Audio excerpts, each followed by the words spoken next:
if you were cool in high school, you are now a loser, right? So it's like you don't want to be that cool. So the weirder you were in high school, the probably more successful you are now.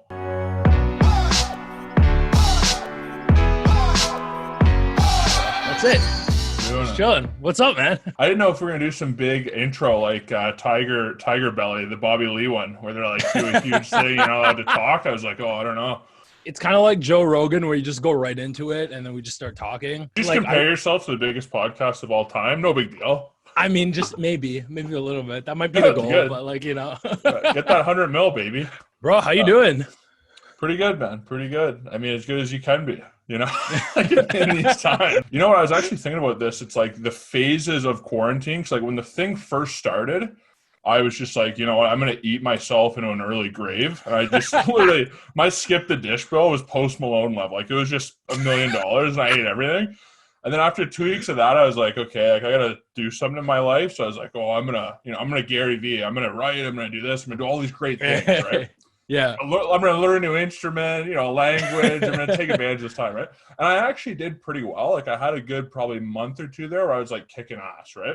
Nice. And then I hit a point where I kind of like I had 5 or 6 things I really wanted to do. And then I got like 4.5 of them done. And I was just like, all right. And then I kind of fell into a depression. And then now we're here. Basically you just burned out. I think that's what they call it. Yeah. Yeah. I've never experienced it because I just stopped caring about stuff. But it's like I think it's technically the burnos. I think that happened to me. Yeah. I don't know if you remember when we first met, but I remember it vividly because it was. You're trying to wheel me right now? You remember when we first met? You're gonna make out with me right now? Dude, I remember when we first met. Oh my God, I'm hard. Those sweet green eyes, and I was just like, wow. It was like pools of emeralds. Just. I appreciate that, my man. Yeah, I do have nice green eyes, eh? Just got such real. Oh, what are you gonna say? Tell this beautiful story. It was grade 9 math class. We both sat at the back, and I just remember big ass tall dude. I was like, oh, okay, he seems gentle giant, not like or whatever.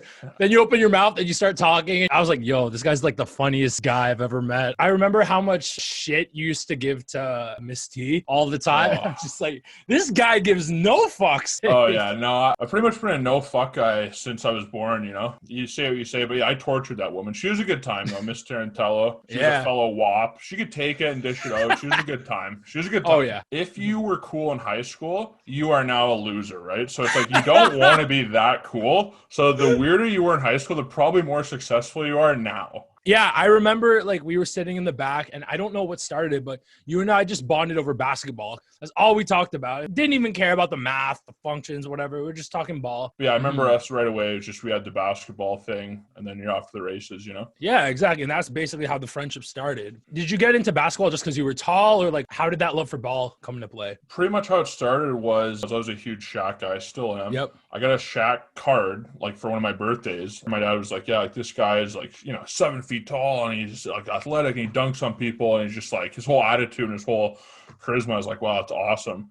And then I remember this is like way back in the day, probably I think 2002. My dad used to like VHS record the finals. Like I'd watch the early finals like the next day. And it was like obviously Shaq and Kobe era. And then it was the Tim Duncan Spurs, which I always hated, which like that kind of got me into basketball. And I was just like, oh, dude, like I'm going to be 7 feet tall and just dunk on people my whole life. And then I just fell in love, man. I loved basketball from that day on, It's cool because that was like our like common interest and bond. But while we were both in high school, we kind of went on different paths. Whereas like I was on student council, did all the drama stuff while you went the more Steve Stifler jock route and I feel like that's what really started to shape your personality because you took that and kind of ran with it all the way to university. I kind of agree. Like, if you really look at it, though, I didn't really start partying or wheeling chicks or like doing, cool douchey stuff until probably grade 11 or 12. Grade 11 or 12, yeah. For a 6'5" white guy, like I legitimately believed I was league bound. So like I literally, I remember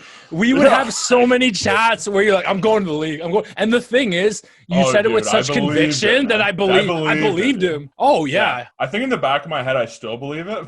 No, I'm joking. But I literally would like do ball handling drills in my garage. Like I would just, find a court somewhere in Brantford. It was really hard to find a court. Like now there's a bunch of them. Back in our day, there wasn't an indoor court you could just go practice year round. Like, dude, it was like I had to like sneak into this place and talk to this guy to get a key. And like it was a hustle. And unfortunately, I never had like coaches or anybody who was like, hey, like come here and do this. I kind of, do it myself. Yeah. Which I think a lot of my life is kind of that way. But yeah, then I think grade 11, 12, I was just like, oh yeah, I'll play ball. And, I started drinking and, going down that path and just being silly and doing, funny shit. But I actually have a great story if you want to go really intense into that. Go for it. Okay. Go for it. Rip it up. So, like I said, I'm going league bound, right? I'm obsessed with basketball. I love it, right? With every core of my being. Looking back though, basketball is always a heartbreak for me because I always like lose the big game or, something would happen. Like it never went my way in a positive way. It was always an uphill battle. And then I did fifth year, right? Because my grades were just a joke and I couldn't get anywhere. So I did University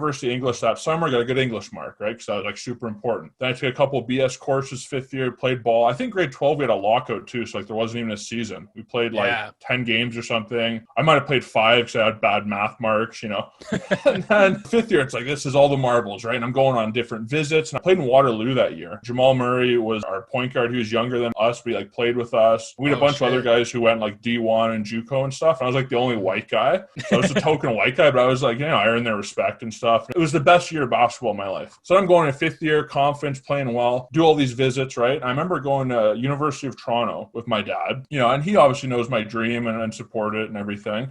We're at U of T, pretty prestigious school. The coach is like all over me. Like, we do a workout with some guys and they didn't really have any big guys. So I'm pretty much dominating. Like I'm doing really well. And then they had a game that night. So we go to the game. The stands are, there's 50 people there. This is before they had that new stadium. So we're there and this guy comes out and they're like, yeah, fifth year. I think his name was Alex Hill or something, right? He comes out, small forward, Alex Hill, Toronto, all-time leading scorer. And they just like give him a picture and they shake his hand. He's like, okay, great. And I remember seeing that and just probably the moment I quit, it broke my heart. Then they played the game, horrible team, nobody could rebound.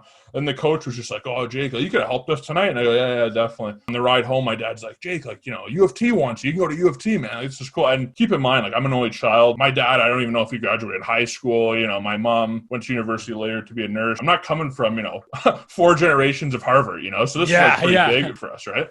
And then I go, Dad, I'm over this, man. Like, I'm not playing basketball 60 hours a week to get a plaque and a handshake, become a insurance salesman and get married to, an ugly girlfriend and have kids. Like, that's not going to be my life. Which for a 19-year-old to say that is, wow, that's pretty outstanding, And I was honest with myself as far as my dreams. Like, okay, I'm not good enough to go to the NBA. I'm good enough to play CIS or do whatever. And I'll probably be pretty good. But it's like, you have to be super dedicated to do that. Yeah. And then even after that, when that moment happened, I decided to go to Brock and I went to training camp. I played summer league. So I was still in my head like, oh no, you can play, right? And I remember there was one day like after training camp where I had to do a workout just on my own, like back home. And I was like, I don't want to be here right now. I don't enjoy doing this. Like, I don't want to play. And that day, combined with the U of T visit, I was just like, dude, you got to be honest with yourself. This isn't what you want. It didn't go the way you wanted it. You put a lot into it, but the juice isn't worth the squeeze for me anymore, I remember the first year at university, it was just wild because it was just like, oh, wow, this is how civilian people live. Like I always worked out, had practice, had tournaments, had games. I was like, yeah, exactly. Just the free time. And everyone's like, yeah, do whatever you want. You have, 12 hours of classes all week. So you're like, oh my God, like it was just such a revelation, right? Yeah. It's incredible that you actually came to that revelation very early on, because I know a lot of people, especially who have those like big hoop dreams, they chase them until someone tells them like it's not going to happen. But the fact that you came to that internalization of like, I don't want to do this anymore. I just don't. Let me get it straight. You realize that when you were at U of T, all those hours that you would have put in, it would have just led to that moment. Oh, I got a picture, a plaque, and then it's done. And this was their best guy. Like he did really well, right? Yeah. I just remember seeing that in my head and going, wow, so in 5 years from now, I can be there. Yeah, I'm out. And no disrespect to people that keep the dream going. If you want to play overseas, I know there's some semi-pro leagues now in Canada, like, where you get paid in, maybe Baconators and beer or something. I don't know. But it's like, if you want to do that, like I'm not being disrespectful, like do that, man. Do that until they don't let you on the court. I just knew for me, there's other interests I had and other pathways I needed to explore. And I think I kind of maxed out this one. And I go, okay, this is how good I can be. I don't really want to continue this, Yeah. Like I said, that's great how you were able to be so honest with yourself at such a young age too. Yeah, like only I said, child, you got to be. Absolutely. Yeah. And for some of us, like myself, that's a revelation that doesn't come until, for me, this past year where it's like, not sure this is what I really want to do. And then you kind of just come to terms with it. So obviously once you decided, okay, basketball's not for you, going into your first year at Brock, tell me about what it was like. No more 60 hours a week of practice, no more tournaments, none of that. You have all this new free time to kind of rediscover yourself and what you really like. And like going back to what I was saying, you basically carried that Steve Stifler persona all the way into university. So how did you balance that with trying to figure out, okay, what do I want to do now? Okay, well, I'm going to say some real douchey, cocky stuff right now, but this is just the truth of life.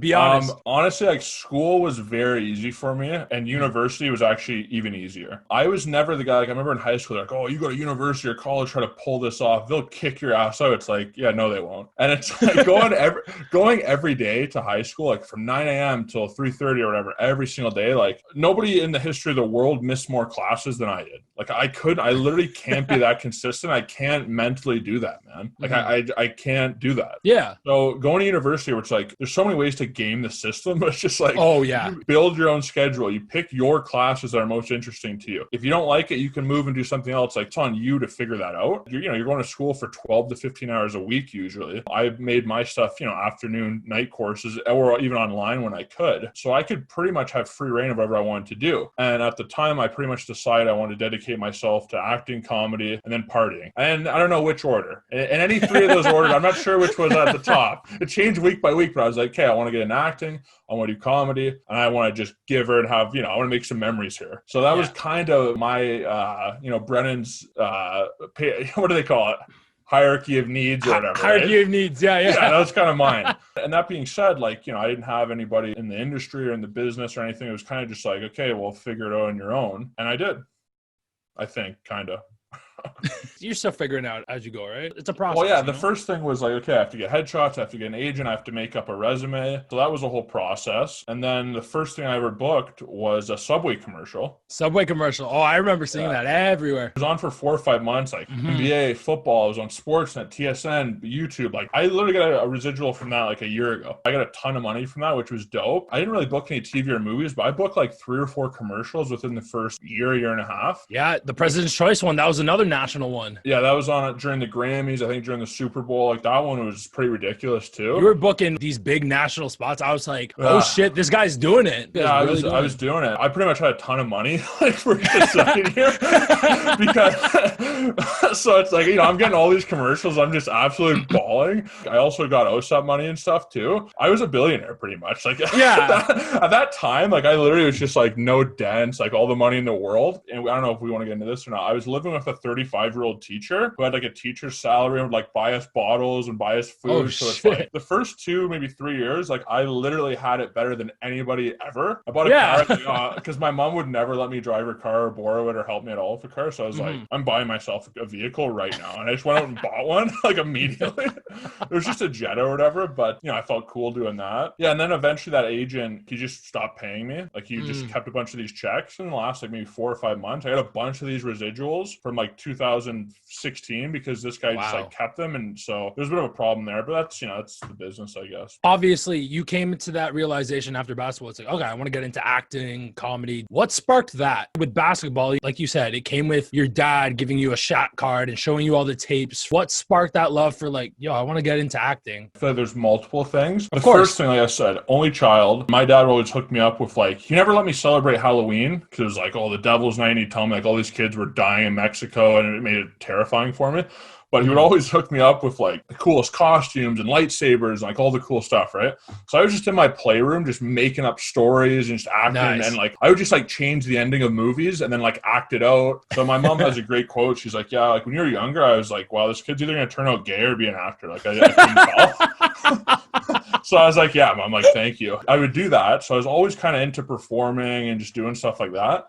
And then as far as comedy goes, when I was super young, Dane Cook was the coolest guy in the world to me. 05, 06, 07, like that range where he just took over the world was like, I remember watching that. And the one special where he's in TD Garden and like Employee of the Month and all that type of stuff. Oh my God, like this is the coolest shit I've ever seen. And yeah, just natural, charismatic person. Even when I was at a young age, man, like in school, somebody would do something. I'd be like, if I say this thing, I'm going to get in trouble. Like I know I will get in trouble for this. It's worth the laugh. So I would like, I'd say it or do it. And then get in trouble and be like, oh, you have to write lines or whatever, you know, during recess. It was like, whatever, I'm doing it. So that's kind of the origin story. And I always wanted to do something like that, but I just was never sure. Even when I was a really young kid going to church, somebody was like, there's some casting director, somebody was like, hey, there's a Cheerios commercial that like he should do, like for me. I don't know if this guy was, you know, Kevin Spacey, Harvey Weinstein, who knows? I remember my dad being like, no, like I'm not letting you do it. And I was super cute with like a mushroom haircut. He's like, no, like everyone's just gonna rape you and like take all your money. It's just, you know,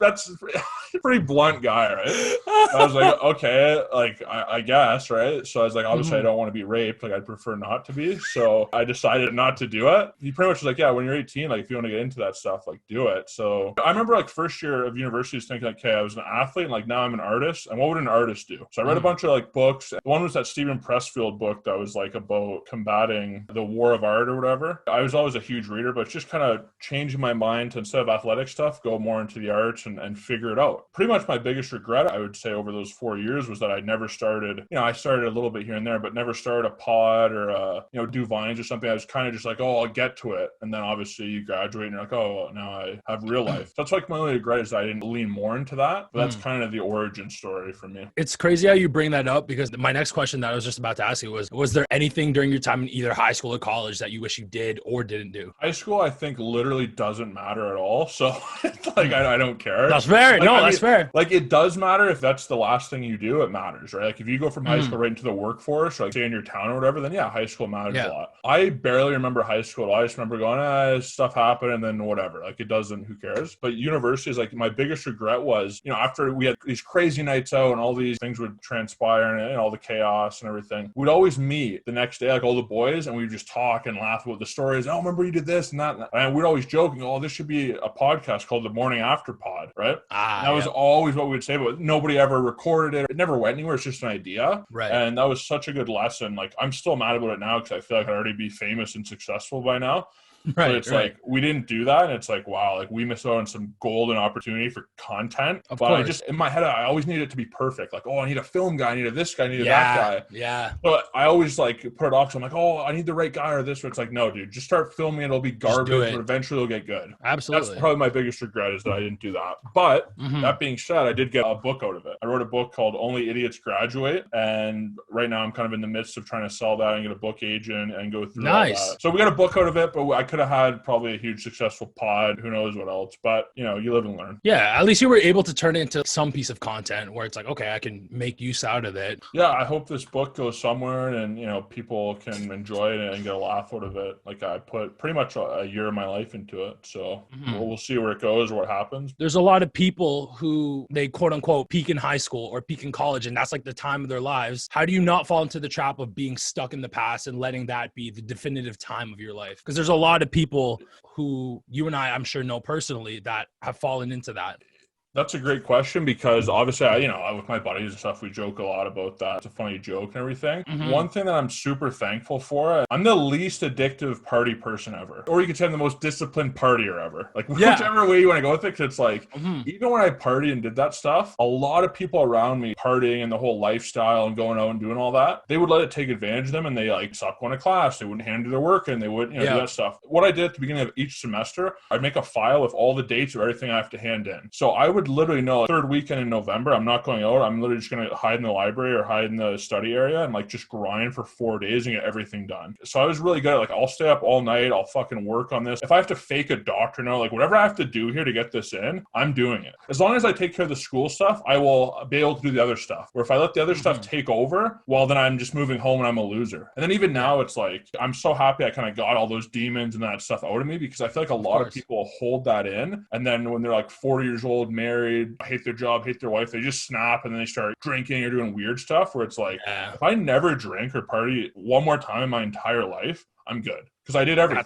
There's nothing sexually, party-wise, anything that's like, oh, I wish I could explore that. It's like I did everything. Like I got to experience everything. So it's like, I'm good. So now I can just grind on what I want. I go here and there with friends or whatever, but it's like, I don't even enjoy that now because I'm just going like, this is taking me away from my main thing. Then I'm going to be hungover for a day or two. So I'm not going to be able to be effective. And then, and for what? Just to hang out with a buddy you don't even like and have a beer? I'm over that, you know? But thank God I'm like that because a lot of people, like you said, are not like that. And they're like, I just have to party. I have to keep keep doing this. And then you're the weird old guy at the bar who's like, hey, what's up? And they're like, are you Yeah. Chris D'Elia? You look old. And you're like, no, I'm not. You know? It's like, yeah, you don't want to be that guy. There's very few people I feel like who actually know the real me. So it's like, yeah, I like to like be outrageous and funny and all that stuff. But it's like, if you look at my day-to-day in life, very boring. I like to write for 3-4 hours a day. I like to read books. It's not really that exciting at all. Yeah. But it's like you just see stuff like, oh, this guy's, you know, giving her. It's like, nah, not really. Or I have great stories of like last year I went to Vel and all this crazy stuff happened. That's like one weekend in the entire summer. Of course. Where people think like, oh, that guy's living like Dan That's Bilzerian, his whole life. You know? Yeah. It's like, yeah, no, it's not. It's not like that at all. No, once I get money, who knows what's gonna happen? Okay, it's easy to say when I'm poor, but once I get bank, I'm going out all the time. No, I don't know. We'll see. I guess we'll find out, the quality of person I am. Since we're on the topic of social media, we're going to transition into this segment I call Analyze This, which is exclusively for the YouTube people. Basically, I did a deep dive of your social media. Oh, and no. I pulled I'm canceled. You're canceling me. I knew this would happen one day. I didn't think it'd be you. Oh, no. So, yeah, I pulled up some photos. Basically, you just give me some context and the story behind all of them. So, yeah. Tell me about this photo right here. Okay, that's a good one. So that is me, the legendary Cody Barebutt, my cousin, and a guy named Chris Bosh. He's the tall black man in the middle. That's us at the Palace of Auburn Hills in Michigan. That was his first year, maybe first or second year with the Heat. And tickets to Toronto, unless you're a billionaire, you're not getting in. Or if you work for the team, obviously, as you know. Tickets to Detroit were like, I think they just give them away. We paid like $5. We had to, show up with 10 water bottles to get in. I'm sorry, Flint, but it's true. Anyways, so... 10 water bottles, you get courtside tickets, you get to meet the players, So we met him, we met Mario Chalmers, we met a bunch of people after the game. Their families were just standing there, and we're just like, oh, we'll hang out, and we met them. I think it was a little before this. We were like on the court. There's no security, or nobody really cares. It's kind of just do whatever you want. We're on the court, and Corey stood in line with a bunch of children to shoot a free throw. Like a bunch of like 5-year-olds, right? And we're like, Corey, what are you doing? He's like, oh, I gotta go shoot it, man. We're like, oh, okay. So he goes up there, we're like cheering for him, right? The guy airballs it. Airballed it. We're like, oh my God, the one chance you have on NBA court, you airball it. And then I'm laughing, making jokes, and I look to my left, and there's another guy kind of laughing we're going on with. It was Dinamikun Sue. He was there, the Detroit Lions big guy. So we got a picture with him, and he's a diesel. Like, he's probably 6'3", 300. That guy's thick as shit. We met MC Hammer. He was the halftime show there. So we actually had like a wild day. We got a lot of crazy pictures, but yeah, that was that day. Look at me in that jacket and the haircut. I was going through my black phase, no doubt. Yeah, me and you went through it both, the baggy jerseys and everything. Yeah. I think I even had studs in my ear. It was real embarrassing. All right, tell me about this legendary, iconic photo right here. I think that's my Tinder pic. That's me at the great Sir Isaac Brock University. That's the Pond Inlet. Not many people know where it is or how to kind of get in there. Everyone takes like the generic grad pic out front of all the stuff they tell you to go. And I was like, no, we're getting this dope one. So this is like kind of a special place. I used to take chicks there for like dates and like hang out and stuff. Nice. So I'm like, oh, we got to do it. Looking down at the ground, cool guy mode. That's my media and communication degree, 40 grand for nothing, no big deal. And here's the best part about that day, right? You're having a graduation. They go, hey, do you want this frame that matches perfectly? It was great. You're like, yeah, definitely. They're like, that's $3,000. Literally that plaque or whatever, that wall mount was literally like $300. So they even on the way out, they scammed me for another $300, but it looks great. That was my graduation day, which I actually kind of got teary-eyed at when they called my name. Really, eh? I only graduated just out of spite for other people. In my own family, they had like a bet going. When is Jake going to drop out and come home? And a lot of the bets were like the first year by Halloween, right? So I was like, fuck these people, man. Like, I'm going to get this degree and shove it up their ass. The only reason I graduated, which ultimately, you get older and you're like, oh yeah, they don't care. It was just like a Michael Jordan thing of just like, oh, I got to make something so I can continue. Yeah, take it personally, yeah. Yeah, so that's what that was. Yeah, that was a culmination of 4 years of, partying, banging chicks, and going to school occasionally. So at least my parents are happy, so that's cool. Yeah, because like you were saying earlier, you weren't even sure if your dad got through like high school. So the fact that the matter you went to university and got a degree, it was a big deal in your family, especially if they were holding bets. So yeah, no, there was on both sides. They're going like, oh, he's dropping out by Christmas, dropping out by like everyone was just making fun of me. I was like, I don't know who the fuck you think you're talking to, man. Like, you were the guys who went to fucking Tollgate. I'm gonna like, what are you talking about here? For those of you who don't know, Tollgate's like a school for fucking autistic children in Brantford. Like, it's just a joke.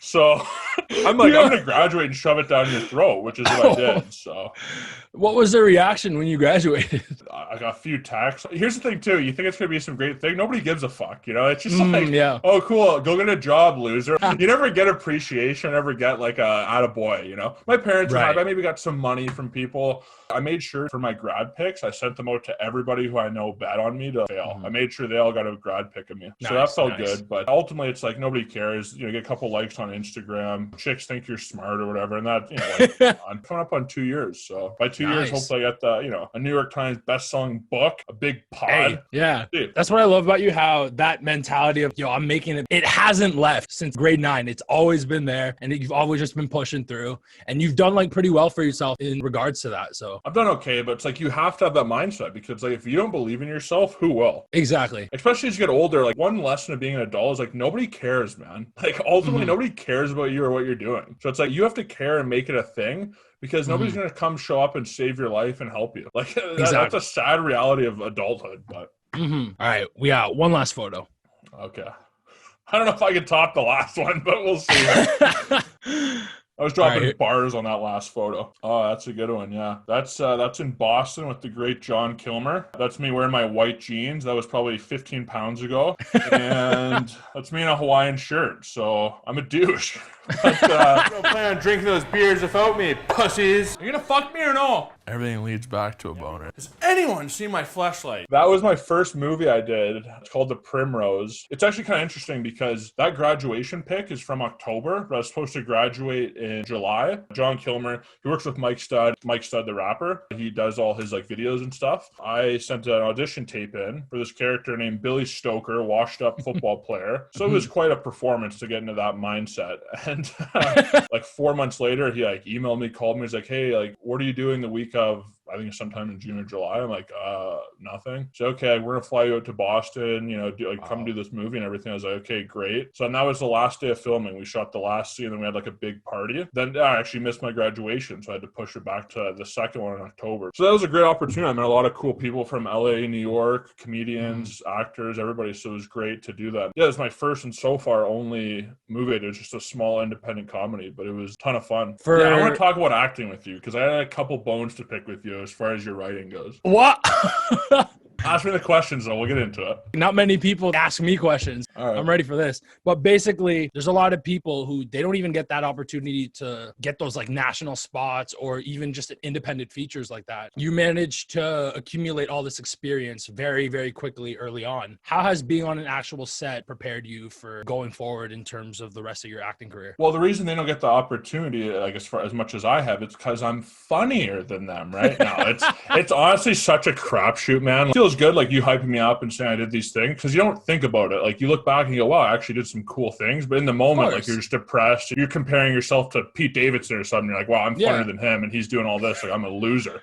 So that's how I feel, right? But it's like, you look back, like, oh, I've done some cool things and hopefully continue to. But yeah, it's honestly, it's like, dude, like acting, all that stuff is like, if you just like gambling, then get into acting because it's not about talent. It's not about whatever. It's literally just somebody thinks, oh, you kind of look or whatever. And then you get it. It's such a crapshoot. Like, you know this. But so yeah, fortunately, I got some commercials. I got to do a little movie. Like, I'm super thankful for that. And I hope I can obviously do more going forward. Being on set, though, anything, you know, that taught me or whatever, pretty much is that I know for me, like, I have to go the Sylvester Stallone method as far as like, I got to write my own shit. Luckily with The Primrose, it was right up my alley. It was, you know, a Stifler, Jimmy Tatro type character where I can just be myself, you know, Thad Castle-like type of thing. It was really fun to do. And Kilmer, he did a GoFundMe. He got some people to, you know, like produce it and put some money into it. He did it all on his own. So that really inspired me to be like, dude, you can make stuff on your own. It just takes time. So that pretty much got me into writing. I have a short film I was going to film this summer. I kind of had it lined up, but then obviously Corona. So I want to shoot that at some point. Yeah, it really just taught me, like, you got to own your stuff, man. You got to write, you got to direct, you kind of got to do it all nowadays. Obviously, surround yourself with talented people. The one guy I met, Drew, on that, he's made like 3 or 4 really great short films. I've like won film contests. He's crushing it in New York. The other guy, Mark Gagnon, he was like the lead of the movie. He's actually Andrew Scholl's opener. I don't know. This movie is probably like nobody's going to see it. It's not a huge thing, but it's like, it's going to be one of those things where I think you look back in 5 or 10 years and you're like, wow, like I can't believe like all those people started that. There's Yeah. actually some people like super talented, funny people on it. Yeah, it was great. And like I was personally super comfortable on set because most of the time it's a hangout. You're just hanging out with people, so hopefully they're cool and you get along. But you're just hanging out with the boys, chatting it up, and you got to go say some funny lines.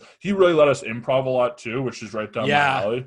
So I could really just go pure, Vince Vaughn mode and just give her. But yeah, I'm super fortunate and thankful for every opportunity. As much as you compare to other people and you're depressed and you think you're a loser. At least that's how I behave. But it's of course. I'm thankful. So yeah. I love the point you said that acting is essentially gambling, because one of the hard truths that I learned was it doesn't matter how talented you are, because a lot of it, like you said, is a crapshoot. Does that certain casting director see you in that role? Because I know so many infinitely talented people who all they're doing is community theater and stuff, and it's just because they haven't found that lucky break, so to speak. Yeah, that's the thing I wanted to talk about with you, with one of your first articles you did, right, on your website. Yeah. What was it called? I Failed or something? Yeah, why admit I'm a failure? Yeah, great clickbait title.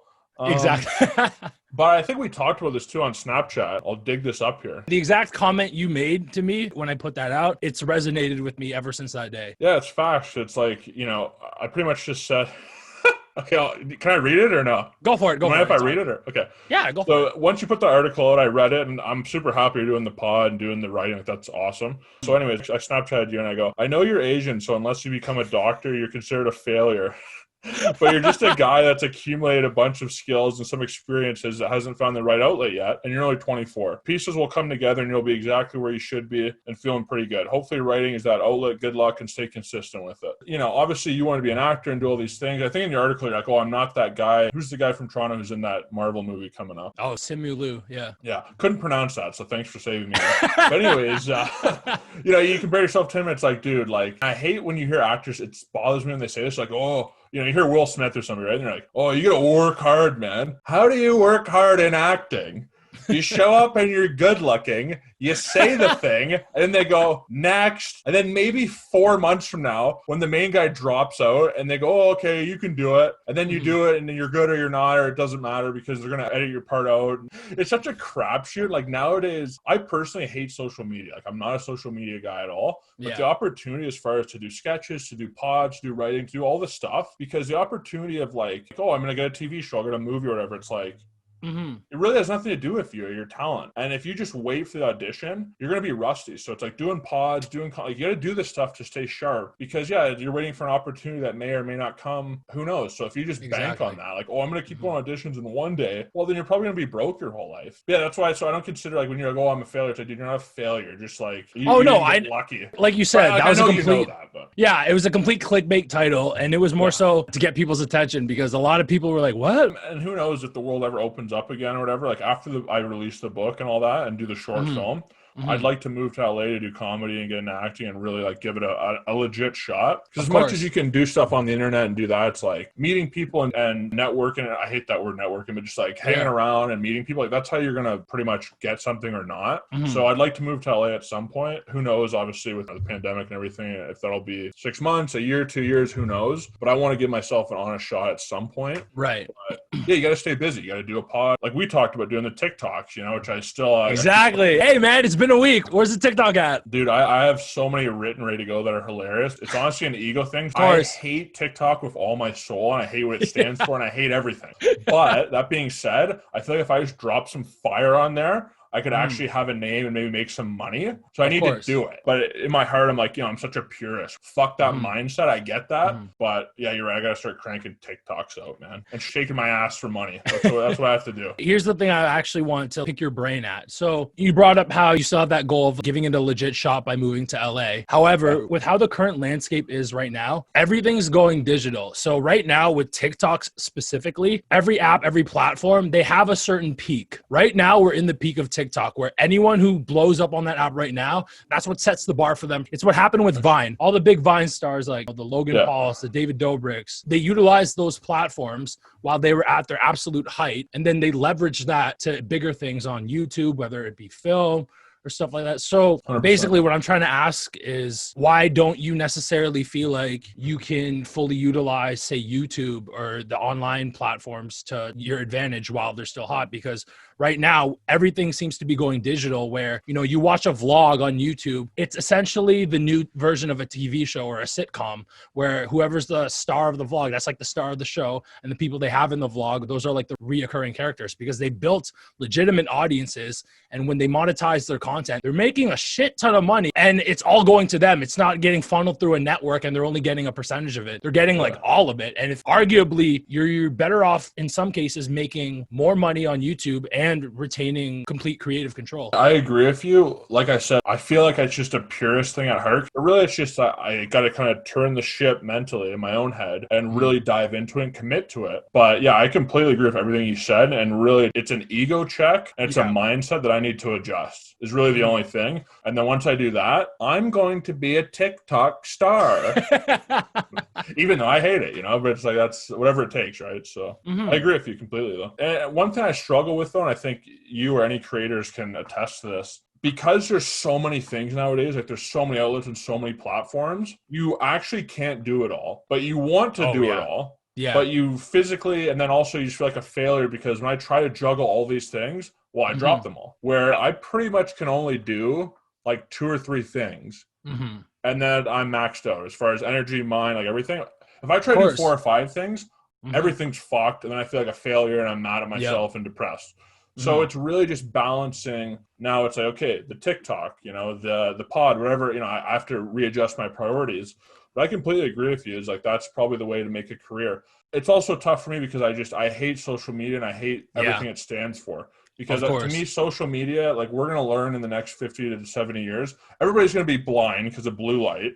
And I delete all my social media during the week where I'm like writing or doing my stuff. And I just download it like here and there, look at it for 10 minutes and put it away. Because I used to literally waste 7 or 8 hours on this shit for nothing. Just get jealous at people because you see good looking people in cool places and they're all rich. And you're like, wow, I'm a loser.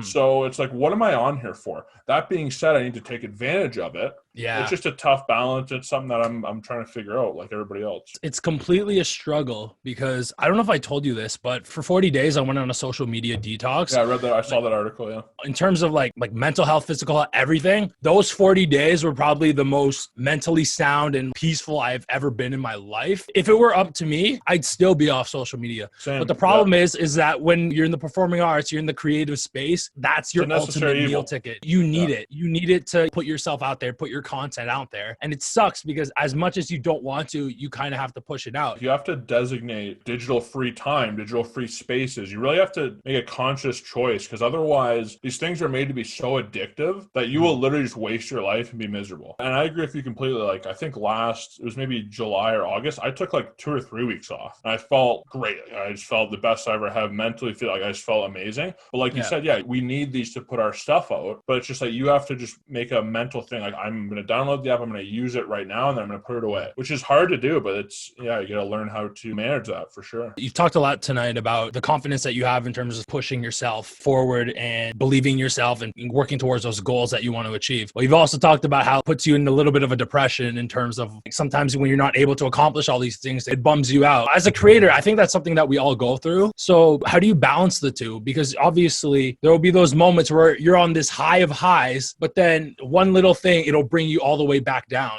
And it's,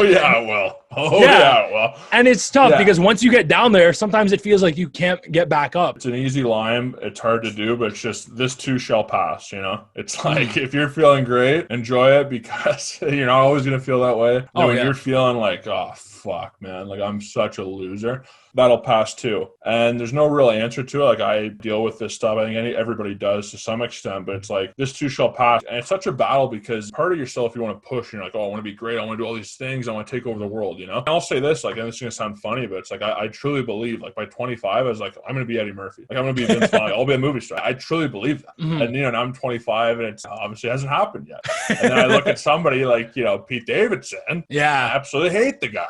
but but it's just like those type of things. It's like, okay, that's fine. I can feel that way for like a day, but if I waste a week or two feeling that way, then I actually am a loser. I think the only way to not feel that way is just the work. Ultimately, I hate saying this, it's cookie cutter, but you got to focus on the process. You're doing the YouTube thing, and I've been doing it for a few months now. It's like, dude, the views and the subscribers are absolutely depressing. You spend 10 hours on a video, and then you go, 100 people watched it, and you get 4 dislikes, and you're like, oh, fuck. But it's like, you have 2 options, though. You can take that and go, okay, I guess I'm done. Or you can be like, well, I have to try something else. Maybe I do a Facebook ad. Maybe I do an Instagram video. Maybe I do TikTok. You just got to keep fiddling with it because eventually it'll work out or it won't. And then you can kill yourself. But either way, no, I'm joking. Don't do that. Oh, my God.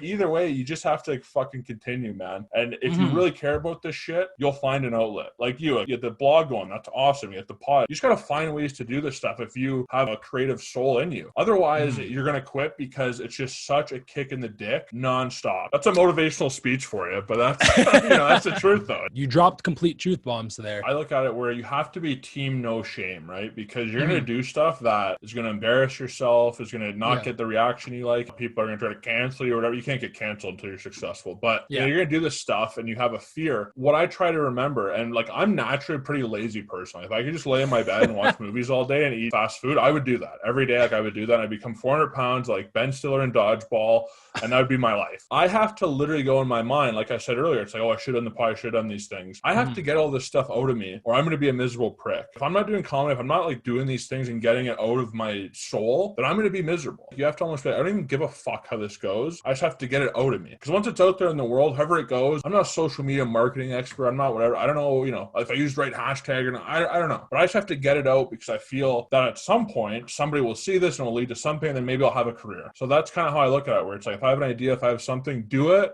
because I kind of have a perfectionist mindset, which isn't good. You don't want that because you're going to make this perfect. No, dude, it's disposable content. Just make whatever you want. Throw everything to the wall. If one of them sticks, look how successful you are. But if you try to only, I'm only going to throw one thing at the wall, well, then you're going to be a failure because it won't work. Where if you throw 10 things, well, then maybe one will work. So that's kind of how I try to think. But yeah, it's a struggle, man. It can be very depressing if you look at, you put something really funny out or something you really enjoy, and you're like, 3 people liked it. And you're like, oh, why am I even doing this? But it's like, that's how everybody started. That's literally everybody ever. Nobody cares until they do. So let's talk about who cares. We're both podcast people right now. Let's talk about the inspiration behind that. I've had like probably 2, 3, 4. I don't know how many pods I've done. I did one with some guy in St. Catharines where I was driving an hour just to do a pod and then go fuck my ex. So it's like I had that pod. Never went anywhere. I just used it as an excuse to go see her, a nightmare scenario. Had another pod with like other buddies like Cam or Rich who just like, we would do pods and like not release them. They're like, oh, these are test ones. It's like, what? Like, what do you mean? Like, it was just a stupid mindset. Pretty much I got to a point, man, where like I was just losing my mind at home and I was like, I just have to put something out. It always sucks too because like doing a solo pod where you're just talking about webcam for whatever is the hardest thing to do in the game. Hardest thing to do. I don't have a producer in my room. I don't have a co-host. I'm literally just like, I have these ideas that I want to talk about this, go, which is the hardest thing to do. So I don't even know if they're good yet. I think they're getting a little bit better. I got to get this off my chest. I have to do this. What am I going to name it? Well, who cares? That's just, who cares? It's just the mind of, who cares? I'm just going to say shit. Who cares? Yeah. So that's kind of where we're at. And I release them pretty much every Friday. I've been pretty good with that. I try to do clips. I'm starting a Facebook page so I can do ads on Instagram and all that. Yeah, it's just called Who Cares on YouTube with Jake Brennan. And I put some funny shit up there. Maybe it's good. Maybe it's not. I don't know. Who cares? Some of them are good. Some of them are bad. And it's honestly another thing where like you have no idea the ones that are going to get the views. Like I've done some where I go, this one's getting 1 million views. Like this is the one.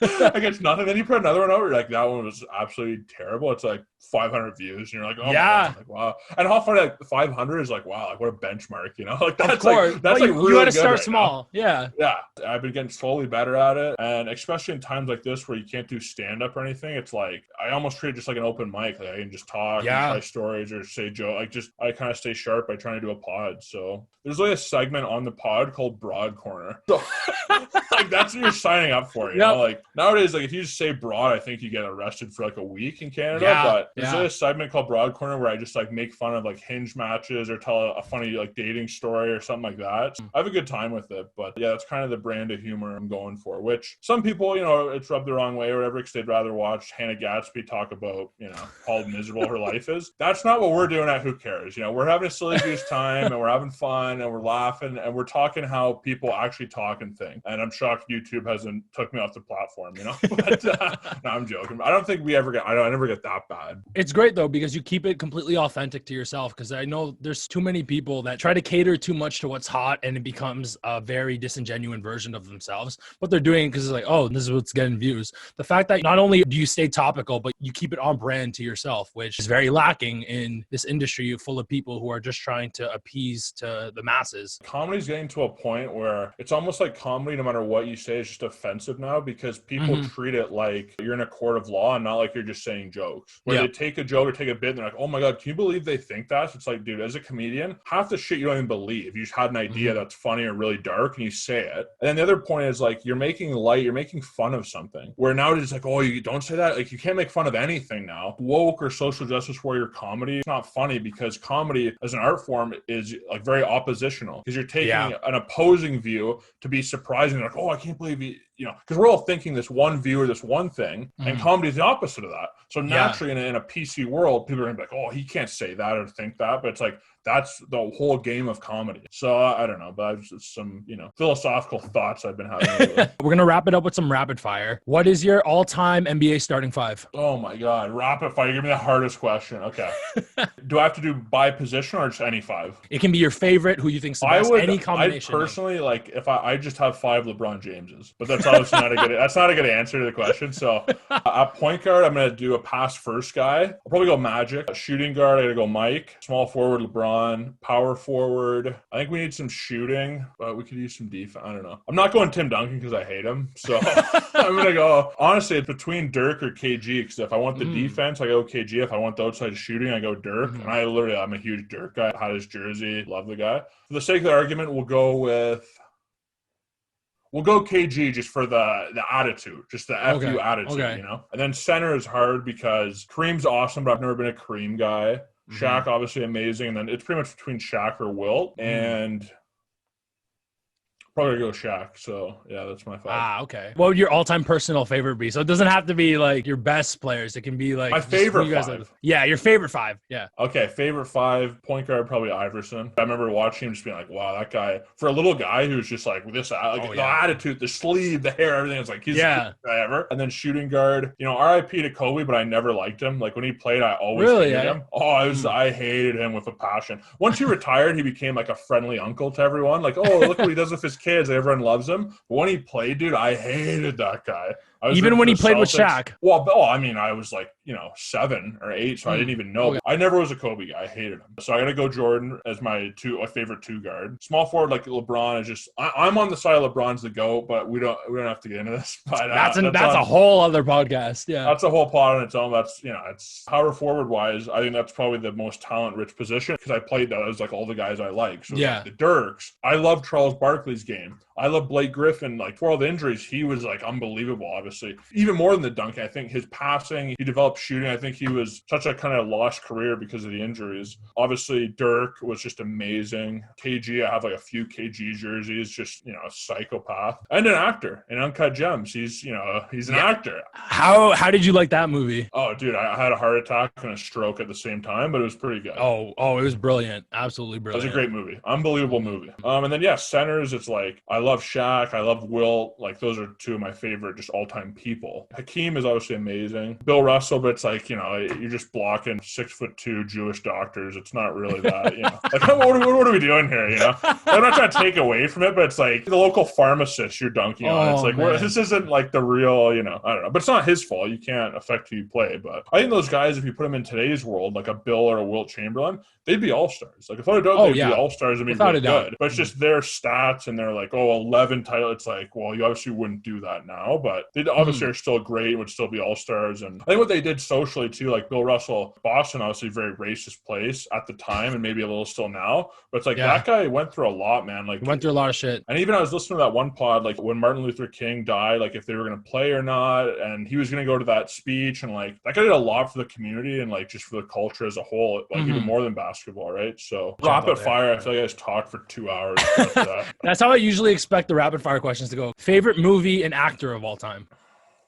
Okay, now I can't do a favorite movie because it will be. I have so many favorite movies. Like I'll give you my top, like just a few off the top of my head that I'm Okay, obsessed go for with. it. Go for it. The Shining, Interstellar, Casino, Employee of the Month. Even though it's not, it's just one of my favorite comedies. Those are just kind of some of my favorites off the top of my head. I'm obviously forgetting a bunch. Actor, I'm the team leader of the McConaughey. Like I literally live and breathe for that guy. I'm such a McConaughey guy. It's unbelievable. So him and Jack Nicholson are my two favorite actors. Jack is just like, I look at that guy and I go like, that's what I want to do. He could do the psycho and be the just, losing his mind guy, but he's also so good as the depressed guy, which a lot of people can't do. They can do one or the other, where he was great at playing either role. I recently was just watching Terms of Endearment, obviously an old movie, but it's like Jack's performance in that movie, dude, is like, sometimes he's creepy and you're like, this guy's weird. Then other times you feel bad for him. It's just like how he can, I don't think there's an actor like him. And then on McConaughey is just like anything he does, I go, this is the best thing ever. Like I love McConaughey. I'm all for those guys. So nice. The reason I brought up Vince Vaughn though earlier is because I'm 6'5", he's 6. Like as a kid too watching, I'm like, oh, I can do that. Like that's what I do with my friends and like my sensibilities as far as comedy goes. And little known fact, Vince Vaughn's mom was actually born in Brantford. Really? Yeah, you can fact check it. Little known fact, but yeah, it's true. I didn't even There's know kind that. of a connection there, kind of, sort of, but not really. Yeah. Okay, final question. What would you tell your 13-year-old self? Stop jerking off as much. You got to calm down. You're going to go cross-eyed. Stop staying up late at night to watch Latin Lover. It'll be on tomorrow. You can relax. That's what I would say. Yeah, that'd probably be that. Because I remember one time, like in gym class, we were running lap. And, I was just kind of looking at, other people's asses and stuff and their shorts. And I literally was like, I gotta go to the bathroom. I went to the bathroom. There's this big like couch in there kind of thing. And I was just sitting there whacking off for like half the gym class. And I came back. I was like, hey, what's up? And I remember feeling so weird and just dirty. Wow. So I would be like, yeah, you gotta just calm down on the fapping. As far as everything else, a lot of life is just fucking up and failing and feeling miserable. And then you evolve and stretch yourself and become better. So it's like, I don't know the advice like, oh, because you'd ruin everything else. So it's like, oh, don't talk to this person or do this. I would just be like, dude, go after what you love, have a fun time, laugh, enjoy every moment. Like that's as corny as that is. I don't know what you tell them, And also it's like, why are you hanging out with a 13-year-old? Like that's kind of, why are you hanging out with this 13-year-old who's jerking off all day? Like, why are you hanging out with him? That's already weird enough, Oh, man. Thanks for coming on the pod. We had a solid chat. Like, that went really well. Yeah, glad to have you on. This is the first pod I've ever done, like, as far as somebody else's. Oh, really? Yeah. Oh, that's dope. Well, you were a great guest. Thanks all your stories were on point. Had me in stitches, like, almost the entire time. So I appreciate it, man. Thanks for having me on. Whenever you want to do it, I'll do it whenever.